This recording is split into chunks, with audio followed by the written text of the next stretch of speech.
Even when you feel low, you can still go. Even when you feel slow, you can still go. Even when there's no hope, you can still go. I never answer to no, man, I still go. Go, go, go, go, go. Alright guys, this is my Auxbeam switch panel. It's the 8-gang switch panel. Controls 8 different devices. I absolutely love this thing. Lots of different mounting options. I got my rock lights hooked to here. My underglow is hooked to here. Wheel lights to there. This is my enclosure light. That's on. That's off. It's also my dome light. This is my amplifier fans. I can hear them running. They're off. I absolutely love that thing. So I'm doing a review on that. You can't really see in here real well, but take the cover off. Everything's in there. It's got fuses. It's got LED light to show you if a fuse is bad.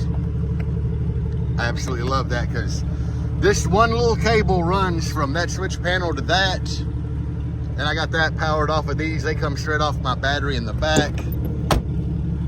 But, hey, let's check out the rock lights. Okay, is that the...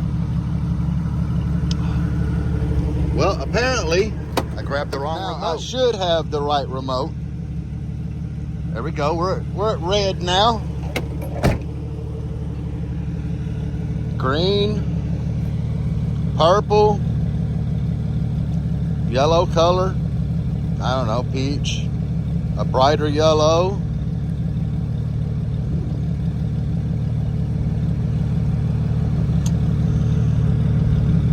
Now we're at blue. And we got a bunch of different functions on here. That's got them flashing.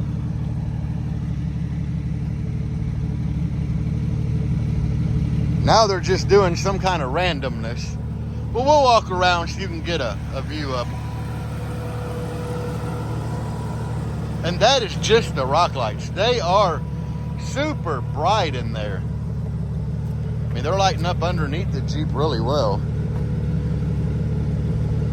And now we're on a slower fade. Or maybe not. Yeah, we're on a slower fade. I'm just pressing buttons on the remote, guys.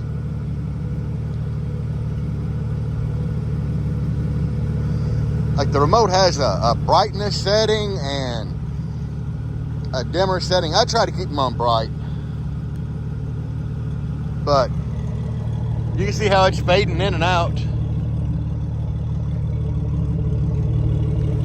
I dig them, they're bright, and I do have a video on this channel of me installing them, if you want to check that out, and a couple videos where I was installing this switch panel. I absolutely love this switch panel.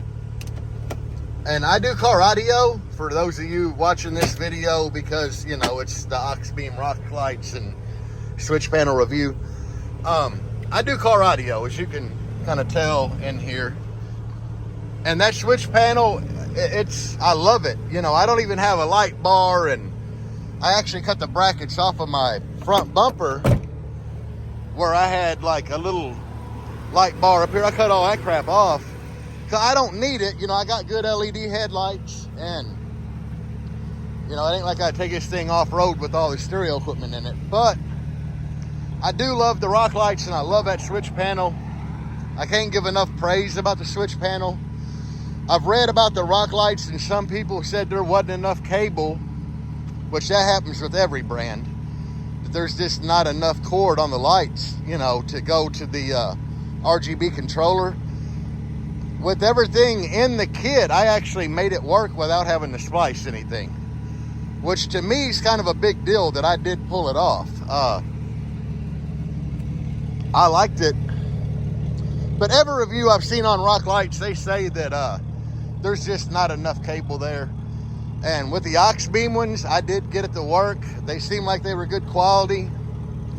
I didn't like you had to use the foam pad with them because the wire comes straight out the back. You have to use that foam pad to bend, you know, It's got a groove in it for the wire to lay down at a 90, but other than that, even the hardware that came with the rock lights was really good hardware. It just came with self-tappers that did their job right. So I'm gonna say I give a big thumbs up to the rock lights. You know, they are nice and bright. And the switch panel controller gets a huge thumbs up. But all right, guys, that's all.